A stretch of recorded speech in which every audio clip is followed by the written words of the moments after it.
Hello, ladies and gentlemen, and welcome back to Inside Movies Galore. I'm your host, David Straggy, and this is my last review of the evening before I head off to some Betty Bye. And I figured I'd go back and review the first film that I had actually ever seen by Richard Griffin, who is an openly gay director that I know, and I like to consider an actual personal friend. So that might make me a little biased, but I'm going to describe the film anyways.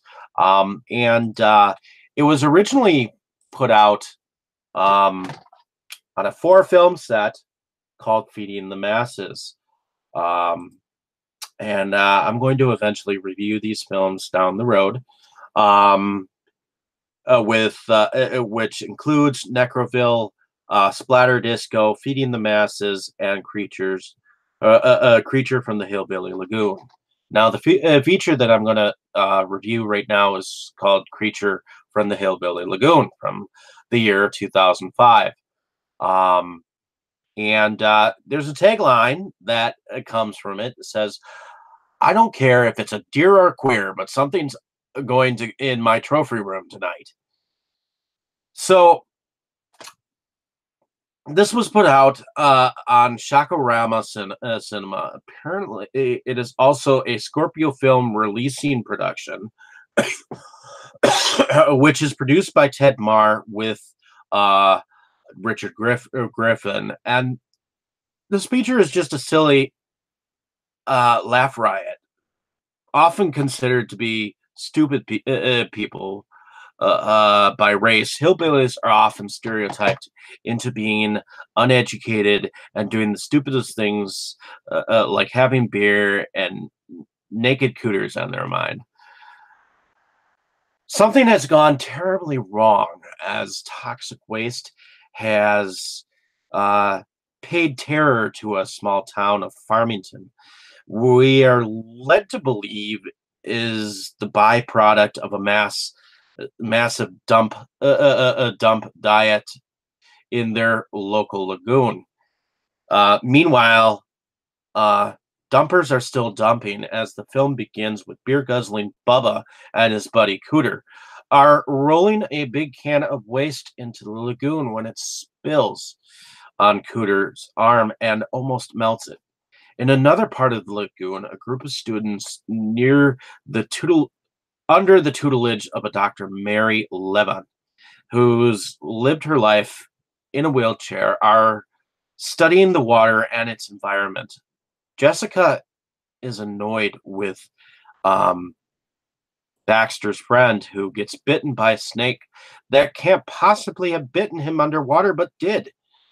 While Leon chases down glutens, Jeb and George, apparently the town's hillbilly idiots, are illegally fishing with dynamite, as rednecks seem to do. But there's something brewing in their fresh catch.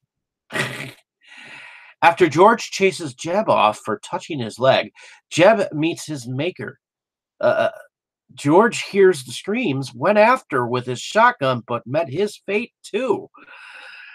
The students decided to go skinny dipping and get a little playful, so it doesn't lack for seeing a set of tits. But now here's the legend. The place was a dumping ground for failed experiments from Ryogen and this local fisherman of a crazy old man who knew the truth, but the dumpers knew this and had to get rid of him.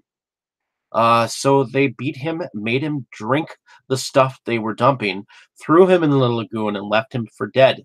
6 weeks later, the same dumpers ran into a tree, thinking they saw an animal in the road.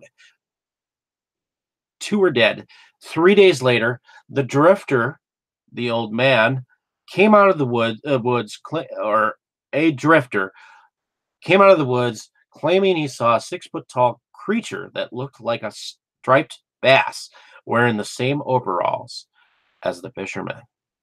Meanwhile, Clay and his daughter, Bobby Sue, were also fishing when Bubba and Cooter were with. They all ran into a dead body of Jeb, so having stumbled upon it, Cooter had to go.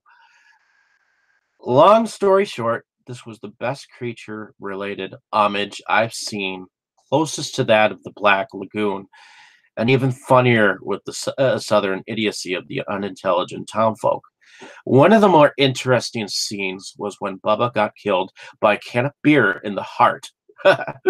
Another is when Clay mistakes Mrs. Levon as the creature. Poor teacher. Francine also cut a character uh, as the fish butcher man's wife, swearing left and right as the realization her husband's been eaten. Not to mention, someone here is working with the creature. Will bite marks turn him into something not quite human, apparently growing gills? Will the student be able to figure out the problem before the rest of them get killed? Will the creature live on? Should a father have that much love for his own daughter? Is one of the students working to steal Dr. Levin's discovery? Only way you can answer these questions is if you watch The Creature from the Hillbilly Lagoon. I'm going to put this on one of my top favorites of one of the indie films that are out there. I enjoy Richard Griffin's films immensely, and they always bring me to a humorous state. So, um, I enjoyed this film. If you enjoyed my description of this film, find it for yourself and enjoy it for the ride that it is. I thought it was great. I thought it was a decent production for a low budget film, and it's one of the better indie films out there. And so is Richard Griffin. He's one of the better filming directors out there to this day, and I think that people enjoy his films. So, in any case, like and subscribe to my page if you have not. Check out some of my other reviews. I enjoyed describing this film for you, and hopefully, you can let me know down in the comments when and if you see it, and let me know your thoughts. Thank you for listening. Have a great day, evening, and morning, wherever you are, and I appreciate the traffic. Thank you. Have a nice day.